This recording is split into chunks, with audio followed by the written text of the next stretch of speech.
Dear students, welcome back to the session of class 11th chemistry subject. Today we will discuss the sample paper for term 2 exams of class 11th. So आइए बच्चे ये sample paper discuss करते हैं। इसमें सबसे पहले जो 1 mark के क्वेश्चन में फर्स्ट क्वेश्चन है आपकी स्क्रीन के ऊपर फ्लैश हो रहा है। This is what does the equilibrium constant के लेस दैन 1 इंडिकेट्स। इसका मतलब क्या होगा बच्चों?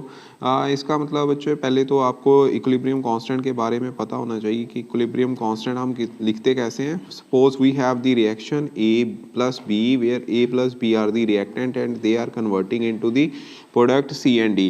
For this reaction the equilibrium constant, which is the equilibrium reaction, and for this reaction the equilibrium constant can be written as the product concentration of products and product of concentration of reactants. Okay, तो अगर बच्चे यहाँ पे सारे case हम discuss कर लेते हैं। अगर के सी की वैल्यू ग्रेटर दैन 1 आती है, इट मीन्स वहाँ पे जो प्रोडक्ट होंगे, ठीक है, मतलब सी एंड डी वो फेवर करेंगे। ओके, उसके बाद अगर यहाँ पे के सी की वैल्यू लेस दैन 1 आती है, जो आपका क्वेश्चन है, ठीक है, उसके अकॉर्डिंगली जो रिएक्टेंट है वो फेवर करेंगे, मतलब बैकवर्ड रिएक्शन जो है वो फेवर करेगी। ओके, और के सी की वैल्यू अगर इक्वल टू 1 है तो बच्चों ना तो वहाँ पे प्रोडक्ट ना ही रिएक्टेंट फेवर करेंगे, मतलब वो रिएक्शन हो जाएगा फिर इक्विलिब्रियम में। ओके, तो ये बच्चे फर्स्ट क्वेश्चन था। उसके बाद second question is state the law of mass action. Law of mass action के लिए भी हम एक रिएक्शन कंसिडर कर लेते हैं। Suppose we have this reaction A where A and B are the reactant and they are converting into the products. Okay, तो यहाँ पे जो रेट ऑफ रिएक्शन है that will be equal to product of the concentration of reactants. ठीक है, यही हमारा law of mass action है। एक्चुअल में लॉ ऑफ मास एक्शन क्या बोलता है कि rate of reaction is proportional to the product of masses of the reactants, ठीक है, with each mass raised to power equal to the coefficient that occur in the balanced chemical equation। मतलब अगर यहाँ पे A and B जो है इस reaction में रिएक्टेंट के कॉफिशिएंट भी है तो वो पावर बच्चे ऊपर आ जाएगी। सो बच्चों ये हो गया हमारा law of mass action. Okay, उसके बाद next question is what is isomerism. मतलब आपने आइसोमरिज्म को यहाँ पे डिफाइन करना है। ठीक है, तो ये क्वेश्चन है। इस आइसोमरिज्म की डेफिनेशन देखिए, नाम से क्लियर है। आइसो का मतलब होता है सेम, ठीक है, और मरिज्म वर्ड जो है आइसोमर वैसे वर्ड होता है।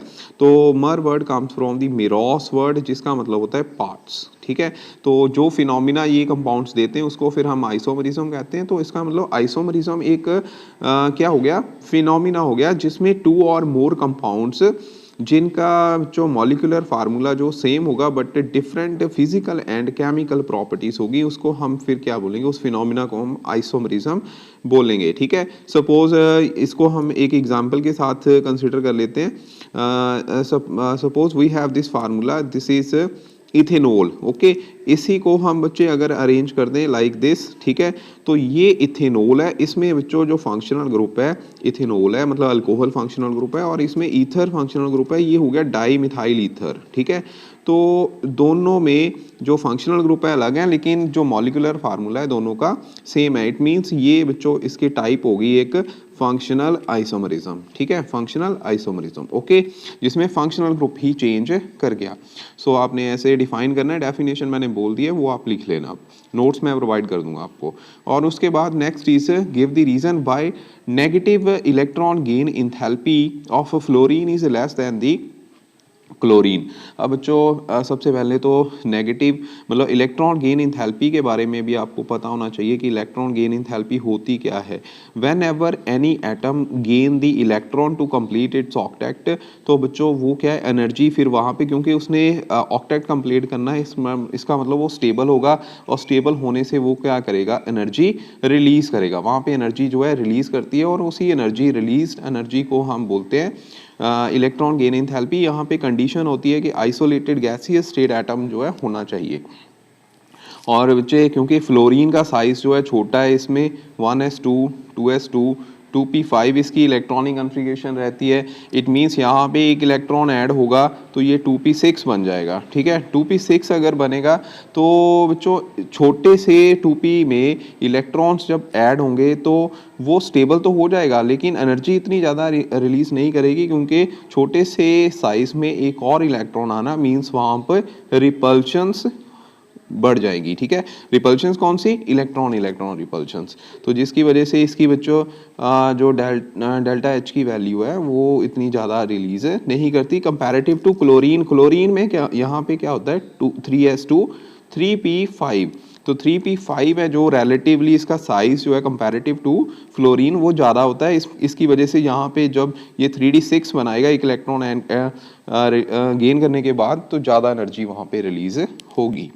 उसके बाद नेक्स्ट क्वेश्चन है ये बच्चों इसमें फिफ्थ क्वेश्चन है कि why carbon does have the large tendency of catenation than silicon. तो कैटिनेशन क्या है, कैटिनेशन क्या होती है बच्चों, सेल्फ लिंकिंग प्रॉपर्टी, जिसमें जो एलिमेंट है वो अपने कार्बन एटम के साथ ही ऐसे जो कंबाइन करने के बाद वहाँ पे स्ट्रेट चेन बना सकता है, लीनियर चेन मतलब, और ब्रांचिंग भी कर सकता है और साइक्लाइजेशन भी कर सकता है, ठीक है। तो same number of electron carbon में भी है, same number of electron silicon में भी है, लेकिन कार्बन की टेंडेंसी जो है सिलिकॉन से के कंपैरेटिवली फॉर द कैटिनेशन ज़्यादा होती है, ठीक है। उसका कारण क्या रहता है, क्योंकि कार्बन एटम्स जो है वो एक दूसरे के साथ यहाँ पे एक्चुअल में होता क्या है, they are linked with the help of covalent bond, मतलब कोवलेंट बॉन्डिंग के साथ ही ये सारे के सारे जुड़े होते हैं, इसको हम कैटिनेशन बोल देते हैं। तो डाउन दी ग्रुप अब कार्बन के नीचे आता है बच्चों सिलिकॉन, उसके नीचे आता है जर्मेनियम, उसके नीचे फिर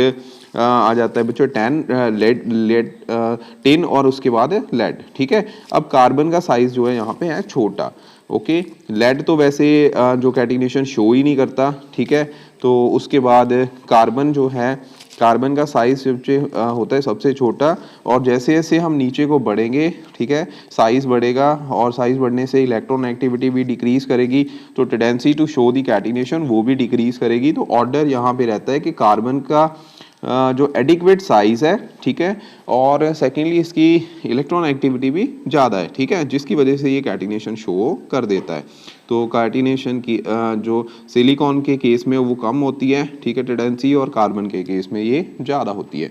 उसके बाद नेक्स्ट क्वेश्चन है, ये बच्चों न्यूमेरिकल पार्ट है, what will be the minimum pressure required to compress 500 decimetre cube of air at 1 bar pressure 200 decimetre cube at 30 degree Celsius. तो इसमें बच्चों इनिशियल प्रेशर जो आपको P1 दिया है ये 1 बार है, ठीक है, कितना है 1 बार, और इसमें वॉल्यूम जो दिया हुआ है that is 500 decimetre cube, okay. उसके बाद जो फाइनल प्रेशर है जो चेंज कर गया वो बच्चों यहाँ पे सॉरी फाइनल वॉल्यूम दिया हुआ है, फाइनल वॉल्यूम जो है वो 200 डेसीमीटर क्यूब है।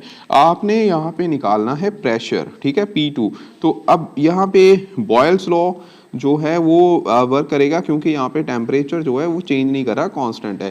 तो बॉयल्स लॉ की बच्चों जो रिलेशन है P1 into V2 equal to P2 into V2, ठीक है, ये रिलेशन होती है। यहाँ से अब हम P2 की वैल्यू इजीली निकाल सकते हैं, P1 into V1 divide by V2 that will be equal to 1 into 500 divide by 200। When you solve it, आज जीरो के साथ जीरो कट जाएगी और ये आंसर आ जाएगा 2.5 bar. So this is the minimum pressure required, ठीक है, टू कंप्रेस दी वॉल्यूम, कितना volume 500 decimetre cube of air at 1 bar pressure to कितने में चेंज करना है 200 डेसीमीटर क्यूब, ठीक है। क्वेश्चन को ध्यान से समझिए कि आपके पास ये गैस थी, उस गैस का वॉल्यूम जो है यहाँ पे 500 डेसीमीटर क्यूब है, आपने उसको कंप्रेस करना है। तो कंप्रेस करने के लिए वहाँ पे कितना उसका प्रेशर आ जाएगा जब उसको कंप्रेस करोगे, कितने में 200 डेसीमीटर क्यूब वॉल्यूम में, ठीक है। तो how much pressure will be there, यहाँ पे प्रेशर जो है 1 बार ही था, okay.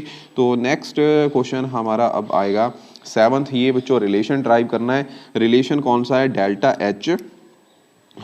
H equal to delta U plus delta N G R T. तो बच्चों इसमें जो डेल्टा एच होता है ये होती है इंथैल्पी, ठीक है, क्या होती है enthalpy, delta U change in internal energy है, और delta N G number of moles of the gaseous state है। तो यहाँ पे हम कंसिडर कर लेते हैं कि A is changing to B, this is the reaction. तो इसमें जो चेंज इन इंथैल्पी है that will be equal to H B final enthalpy minus initial enthalpy, ठीक है। तो हमें पता है इंथैल्पी टर्म जो है वो टोटल एनर्जी के साथ, इंटरनल एनर्जी के साथ कैसे रिलेट करती है, H is equal to U plus P B, okay. अब यहाँ पे हम जो इंटरनल एनर्जी है UA मान लेते हैं, ठीक है, और इसका वॉल्यूम जो है वो हम मान लेते हैं बच्चों VA। Similarly for the product जो कि B है उसकी इंटरनल एनर्जी हम UB मान लेते हैं और ये मान लेते हैं VB, ठीक है, वॉल्यूम।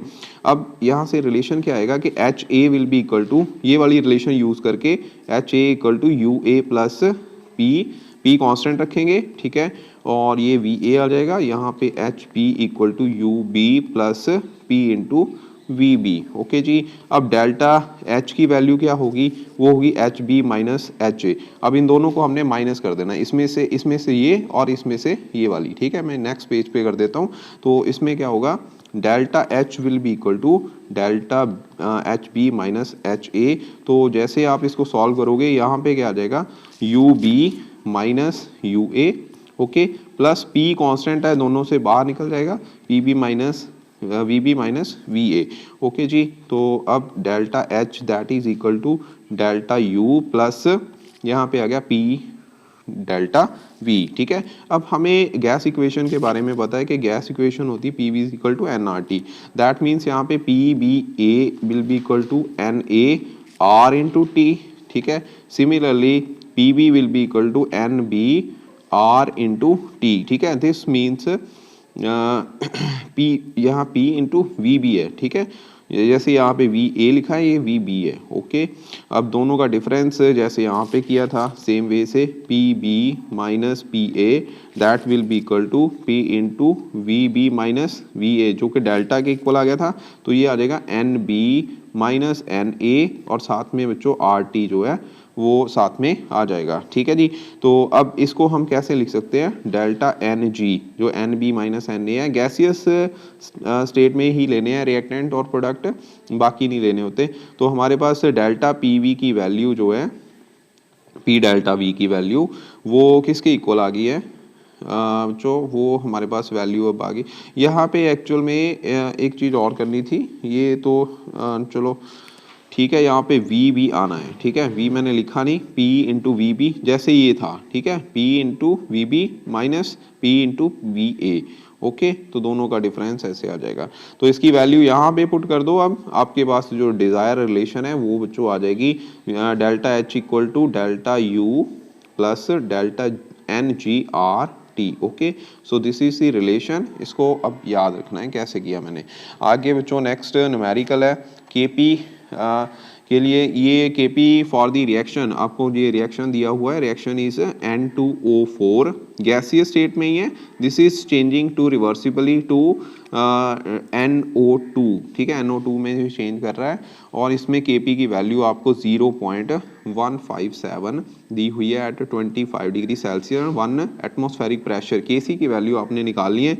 सो फॉर दिस बच्चों सबसे पहले डेल्टा NG किसके इक्वल आएगा, 2 minus 1 product minus reactant number of moles, तो ये आपने माइनस कर दिए। अब आपको पता है KP जो है वो किसके इक्वल होता है, KP is equal to KC into RT raise to power delta NG, ठीक है। तो यहाँ से आपने KC की वैल्यू निकालनी है। KC will be equal to KP upon RT raise to power NG।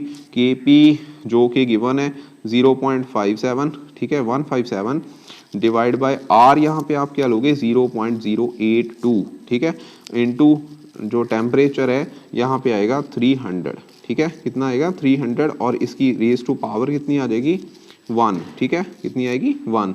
तो अब इसको आपने सॉल्व कर लेना है। KC की वैल्यू आपके पास 0.00638 जो है आ जाएगी, मतलब 0.638 जहाँ 6.38 into 10 raise to power minus 3। So this is the value of KC, okay. उसके बाद अब बच्चों हमारा नेक्स्ट इसी के बेसिस पे एक और न्यूमेरिकल है। तो ये what is the KC for the following reaction, जो इक्विलिब्रियम रिएक्शन जो आपको गिवन है। इस इक्विलिब्रियम रिएक्शन की वैल्यू क्या है, 2 into SO2 plus O2 arrow 2SO3, ठीक है। बेसिक रिएक्शन है for the formation of SO3, ठीक है। यहाँ से आप मतलब सल्फ्यूरिक एसिड भी बना सकते हो। तो इसके लिए KC का रिजल्ट सीधा है बच्चों, देखो SO3, मैं सीधा आंसर ले देता हूँ। KC will be equal to, equilibrium constant आपने निकालना है, तो इसकी जो कोफिशिएंट की पावर है वो 2 ऊपर आ जाएगी, और SO2 रेज टू पावर 2 यहाँ पे O2 रेज टू पावर 1। अब आपने यहाँ पे वैल्यूज़ पुट कर दो, सारी वैल्यूज़ आपको गिवन है, कोई डिफ़िकल्ट नहीं है, आराम से हो जाएगा। ठीक है, SO2 की वैल्यू अब आपको गिवन है 0.60, ठीक है, रेज टू पावर 2 0.82। ये जब आप सॉल्व करोगे ये आंसर आएगा 1.229, ठीक है, पर मोल। ओके, मतलब पर मोल का मतलब यहाँ पे आ गया पर मोल लीटर। ठीक है, ये मोलर होता है, पर मोलर। ठीक है, मतलब मोलैरिटी के ऑपोजिट। ओके, उसके बाद नेक्स्ट जो क्वेश्चन है ये बच्चों आपने ऑक्सीडेशन नंबर निकालने हैं अंडरलाइन कंपाउंड्स के। तो अंडरलाइन इसमें चलो हुआ नहीं, यहाँ पे Cr की ऑक्सीडेशन नंबर आपने निकालना है। तो उसके लिए क्या करोगे, 2 × 1, पोटाशियम का आपको पता है +1 होता है, ऑक्सीजन का -2। ठीक है, जिसका आपने निकालना है उसको हमने x ले लेना है। तो 2 × x क्रोमियम का निकालना है, 7 × -2 = 0 कर दो। x की वैल्यू जब आप सॉल्व करोगे तो वो बच्चों 6 आएगी। ठीक है, सॉल्व कर लेना, ईजी है। ये 14 आ जाएगा, 14 में से -2 करिए तो 12 बन गया, 12 की 2 से डिवीज़न 6 आंसर आ जाएगा। आगे बच्चे CrO5 है। अब यहाँ से देखने से ये लग रहा है कि इसकी ऑक्सीडेशन स्टेट जो है +10 आएगी, लेकिन +10 बच्चे होती नहीं है। ये इंपॉर्टेंट है, यहाँ पे इसकी स्ट्रक्चर आप लोगों को पता होना ही चाहिए। स्ट्रक्चर एक्चुअल में इसमें क्या होता है, एक क्रोमियम डबल बॉन्ड ऐसे लगता है और बाकी जो है ऐसे इसकी लिंकेज जो है होती है। ठीक है, तो ये इसका फार्मूला है, याद रखना है। इसमें मतलब आपने इसको लिखना कैसे है कि Cr, ठीक है, O2 ट्वाइस, साथ में ये O। ओके, तो ये बच्चे जब आप इसका ऑक्सीडेशन नंबर निकालोगे तो ये अब +6 आएगा, क्योंकि ये -2 है, ये भी -2 है। तो -2 × 2 ये कितना हो गया, 4। ठीक है, प्लस यहाँ पे 1 × -2 प्लस x = 0। तो यहाँ से ये +6 अब ऑक्सीडेशन स्टेट आएगी। ओके, उसके बाद नेक्स्ट इसमें आपको पूछा हुआ है C3O2 का। ठीक है, इसमें आपने कार्बन की ही निकालनी है, कार्बन का ही ऑक्सीडेशन नंबर जो है अंडरलाइन है वो निकालना है। इसका बच्चों -2 चार्ज आ जाएगा। इसको हम बोलते क्या है, this is known as carbon, इसका नाम क्या होता है, कार्बन सब ऑक्साइड। ठीक है, कार्बन सब ऑक्साइड इसका नेम है। और ये इसकी जो एक्चुअल में फार्मूला होता है, मतलब स्ट्रक्चरल फार्मूला, वो कुछ ऐसे होता है। कार्बन में यहाँ पे बच्चों डबल बॉन्ड आएगा और साथ में ऑक्सीजन भी डबल बॉन्डेड होती है। ठीक है, अब ये -2 है तो ये -2 है, ये +2 है तो ये भी +2 रहेगा। ओके, और ये हो जाएगा 0। ओके, तो इस वे से आप यहाँ से ऑक्सीडेशन स्टेट जो है निकाल सकते हो, लेकिन पूरा वे से कैसे निकालना है, अब देखिए इसका जो ऑक्सीडेशन नंबर आएगा that will be equal to 3 × x + 2 × -2 = 0। तो x आ गया +4/3, +4/3 इसका आंसर आएगा। ओके जी, आगे बच्चे नेक्स्ट अब हमारा क्वेश्चन है, इसमें कुछ रह तो नहीं गया, यस सल्फोरस एसिड है, H2SO5 है एक्चुअल में। H2SO5 की बच्चे ऑक्सीडेशन स्टेट आप निकाल ही सकते हो, ये भी कोई डिफ़िकल्ट काम नहीं है, आराम से हो जाएगी। ठीक है, ये खुद कर लेना अब आप। उसके बाद नेक्स्ट बच्चों बैलेंस करनी है इक्वेशन, बैलेंसिंग दी इक्वेशन हमें दी हुई है बाय ऑक्सीडेशन नंबर मेथड। बच्चे इसको बैलेंस करना है। सबसे पहले तो आप इसके ऑक्सीडेशन नंबर निकालोगे, बिस्मथ का 0 आएगा, यहाँ पे जो 3 नेगेटिव है, ठीक है, नाइट्राइट O3 1 नेगेटिव, ऐसे है ये स्ट्रक्चर। मैं पूरी लिख देता हूँ, BiNO3 1 negative, arrow Bi3 positive plus NO2। ठीक है, अब इसमें जब आप इसके ऑक्सीडेशन नंबर निकालोगे, ऑक्सीजन का -2, यहाँ +4 आ गया, ये +3 रहना ही है, यहाँ +4 आ गया, ये ओवरऑल बच्चे -1 चार्ज है, जिसकी वजह से यहाँ पे +5 चार्ज आ जाएगा। बिस्मथ के ऊपर नेटिव स्टेट में है तो 0 चार्ज होगा।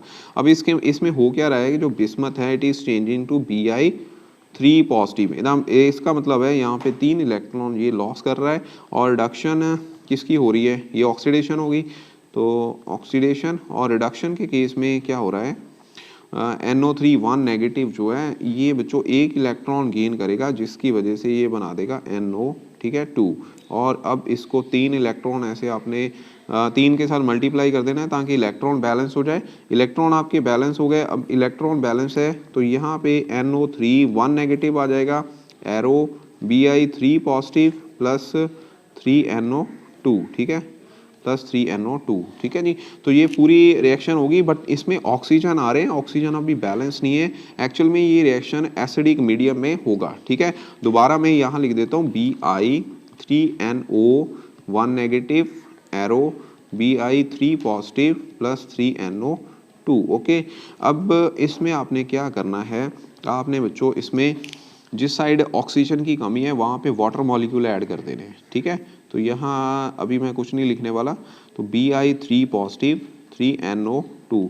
अब यहाँ पे 3 इंटू 2 6 ऑक्सीजन है, ओके। यहाँ पे कितने हैं, 3 इंटू 3 9 ऑक्सीजन, 9 इस साइड है 6 इस साइड है। इट मीन्स यहाँ पे आप 3 oxygen in the form of water molecule add कर दोगे, ठीक है, 3H2O, ओके। तो अब हाइड्रोजन कितने हो गए यहाँ पे 6, तो इस साइड भी आपने बच्चों 3NO2 तो रहना ही है, 1 नेगेटिव, साथ में 6H पॉजिटिव भी आ जाने हैं। तो अब ऑक्सीजन भी बैलेंस हो गए, हाइड्रोजन भी बैलेंस हो गए। सो this is your balanced chemical equation, मतलब ये एसिडिक मीडियम में आनी थी, ठीक है। और सबसे पहले हमने ऑक्सीडेशन नंबर को बैलेंस किया, उसके बाद हमने required number of oxygen and hydrogen उनको बैलेंस कर दिया by adding the water molecules. उसके बाद नेक्स्ट चीज़ है give the reason of the following. अब आपने इसके रीज़न देने हैं कि PCl5 जो है एग्जिस्ट करता है, ठीक है। ये तो अभी आप आंसर दे पाओगे मुझे लगता है।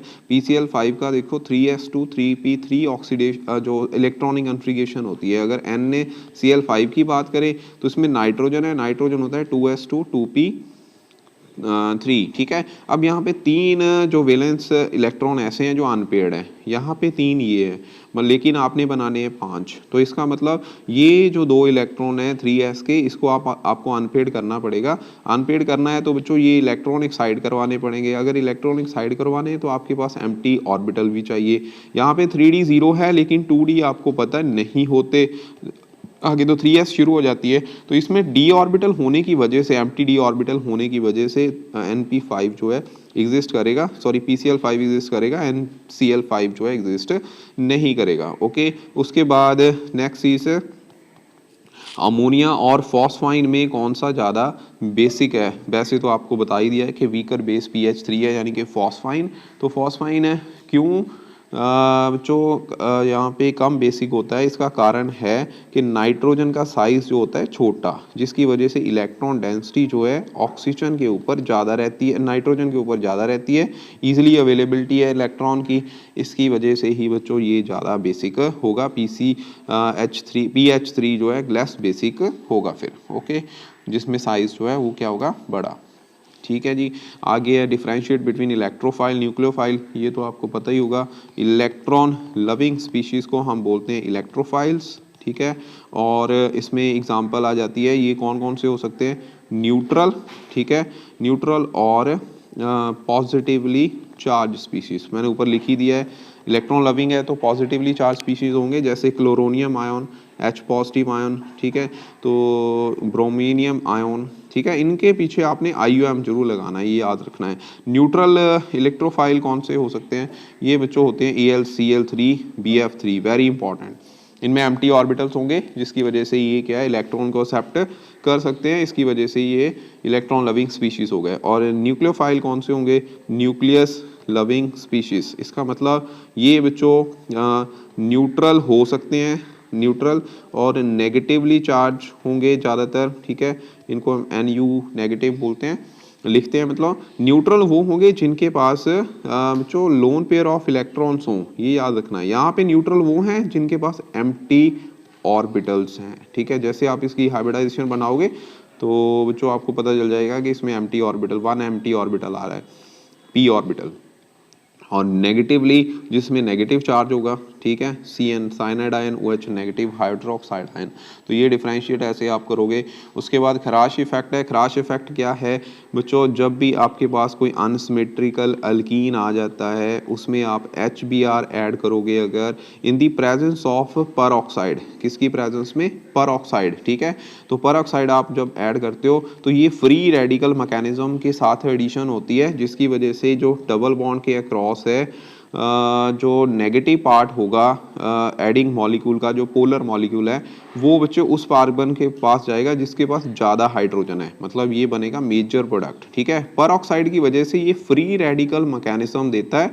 फ्री रेडिकल मैकेनिज्म की वजह से ही बच्चों यहाँ पे नेगेटिव पार्ट उस कार्बन के साथ जाएगा जिसके पास ज़्यादा हाइड्रोजन होंगे, मतलब इसको हम एंटी एम रूल भी बोलते हैं, मार्कोवनिकॉफ एडिशन भी बोलते हैं। फाइन। उसके बाद नेक्स्ट चीज, calculate the compressibility factor. Compressibility factor for carbon dioxide if 1 mole of it occupies 0.4 liter at 300 Kelvin and 40 atmospheric pressure।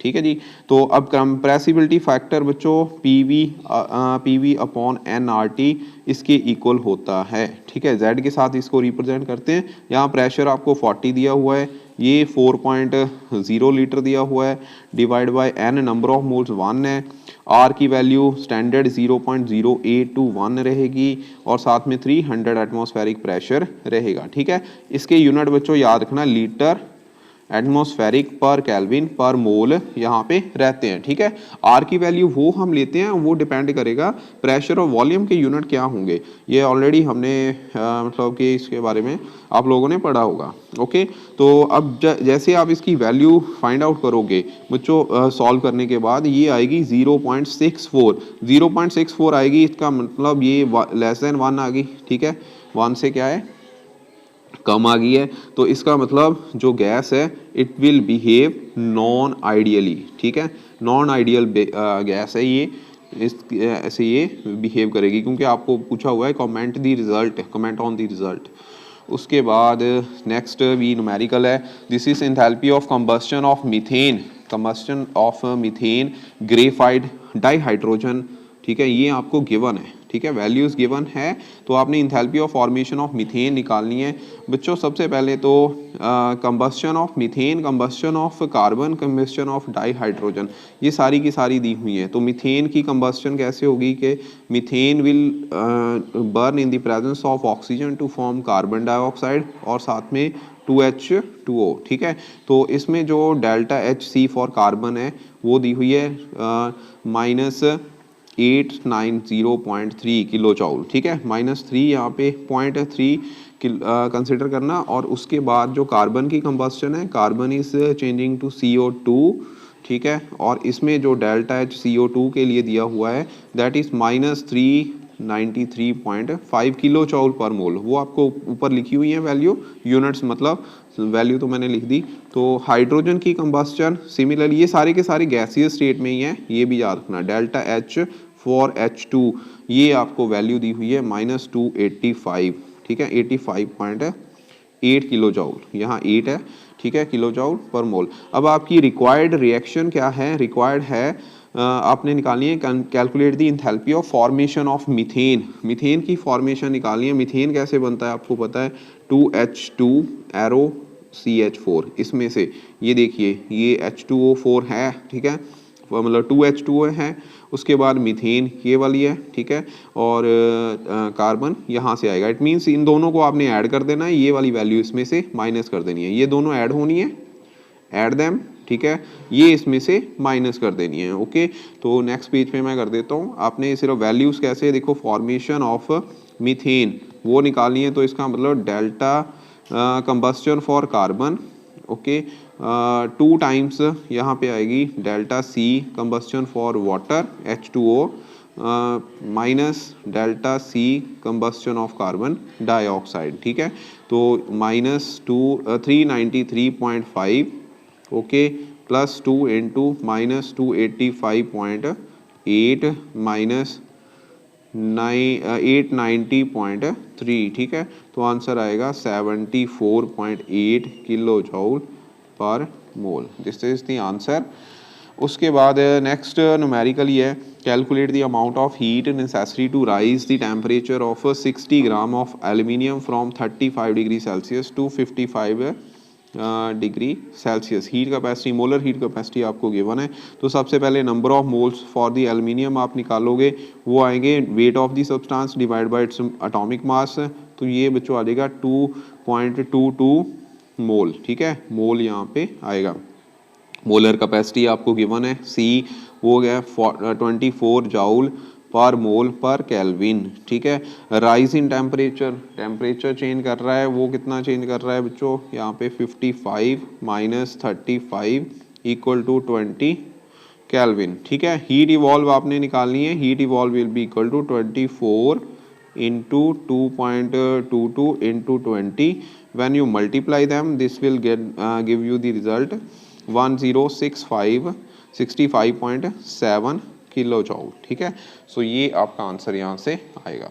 सो बच्चों माइनस ई और प्लस ई इफेक्ट जो है इलेक्ट्रोमैग्नेटिक इफेक्ट क्या है, एक्चुअल में इसमें क्या है, complete transfer of electrons of multiple bonds होता है towards the electronegative bonded atoms, ठीक है। ये तभी होगा अगर कोई अटैकिंग रिएजेंट होगा, तो आपके पास अगर सपोज यहाँ पे अल्कीन मॉलिक्यूल है और इसके पास मान लीजिए इलेक्ट्रोफाइल अटैक कर रहा है, तो होगा क्या, ये कार्बन इस पाई इलेक्ट्रॉन को अपनी तरफ खींचेगा और इलेक्ट्रोफाइल जो है इस कार्बन के ऊपर अटैक कर जाएगा।